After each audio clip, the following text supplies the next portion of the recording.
जीते हैं पर जानते नहीं हम क्यों जीते हैं, कैसे जीते हैं। हम यह भी नहीं जानते कि हमारे भीतर कौन रहता है और हमें वह कौन सी शक्ति है जो हमें कर्म करने के लिए प्रेरित करती है। यह अज्ञान ही समस्त दुखों को हमारे इर्द गिर्द वातावरण में उत्पन्न करता है, एक अलग सा माहौल। क्योंकि अनजाने में ही हम इस प्रकार किसी न किसी के द्वारा किए गए कार्य से दुखी होते हैं और वह दुख पूरे वातावरण को प्रभावित करता है। हम सोचते हैं मैं हूँ, विश्वास करते हैं मैं हूँ। यह विश्वास मात्र एक धारणा है जिसे हमने कभी साक्षात नहीं किया। हमने कभी स्वयं को सीधे साधे नहीं जाना है। हम स्वयं कभी अपने स्व से मिले ही नहीं हैं, जहाँ की संभावना है, क्षमता है, लेकिन वह अभी वास्तविकता में नहीं उतरा है। जब हम गीता, उपनिषद, बाइबल, गुरु ग्रंथ साहिब पढ़ते हैं तो समझने लगते हैं कि हम एक आत्मा है। ठीक वैसे ही जैसे बीज सोचे कि मैं वृक्ष हूँ। वृक्ष बीज में छुपा हुआ है, उसे अंकुरित कराना होगा। यानी आत्मा एक बीज है। यह याद रखना होगा कि हम बीज ही बने रह सकते हैं या अपने उसी प्रारंभिक अवस्था में मर जाने के लिए तैयार हैं। यदि हम विकास करना चाहते हैं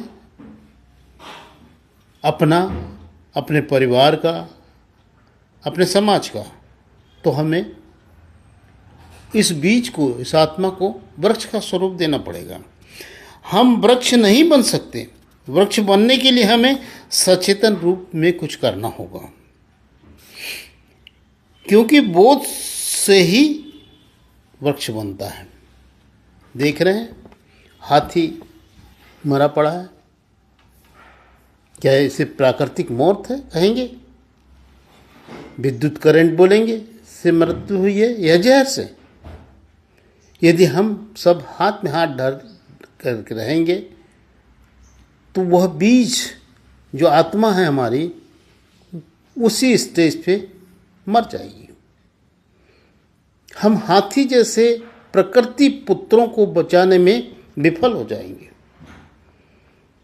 हमारा अस्तित्व इसे नहीं बचाने के लिए दोषी माना जाएगा। अज्ञानियों को ज्ञान दिया जाता है। ज्ञान दो तरह से लाया जाता है, या तो समझाइश दे करके या भय से। जब तक के उनके साथ में ऐसा नहीं किएंगे तब तक हमारा सचेतन जो व्यवहार है, जिसको हमारी आत्मा के लिए भूमि बनाता है, अंकुरित होने के लिए, बढ़ने भूलने के लिए, वह अनुकूल वातावरण नहीं देगा। इसलिए हमें समझना है कि हाथी एक प्रकृति का पुत्र है और हम भी प्रकृति के पुत्र हैं। हम जब अपने प्रकृति के सहोदर भाई को नहीं बचा पा रहे हैं तो क्या हम अपना स्व-विकास कर पाएंगे? क्या हम समाज का विकास कर पाएंगे? क्या हमारे राष्ट्र का कल्याण होगा? और यह क्या संकेत हमें एक अच्छा छवि का रूप देंगे? कतई नहीं। इसके लिए प्रकृति के पास में इतने विशाल जंतु को आपकी मदद के लिए दे रखा है प्रकृति के साथ में ऐसी बार बार हरकतें की जाएगी तो प्रकृति आपके विनाश के लिए कोरोना जैसे सूक्ष्म जीवों को भी भेज सकता है। यह विशालकाय जंतु आपकी मदद के लिए है। कोरोना जैसे सूक्ष्म जीव से आपको समाप्त करने के लिए नहीं है। जरा प्रेम और करुणा से इसे निहारिए और संकल्प लीजिए कि हम अब आज से ऐसा नहीं होने देंगे। इसको उसको दोषारोपण देने से कुछ नहीं होगा।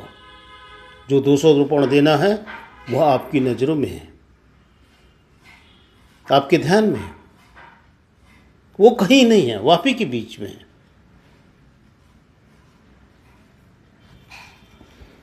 ऐसा ना होने दे। हाथी को जहर से और करंट से ना मारे। इसी में प्रकृति के साथ हमारा जुड़ने का एक नाता है, उसे अपना लीजिए।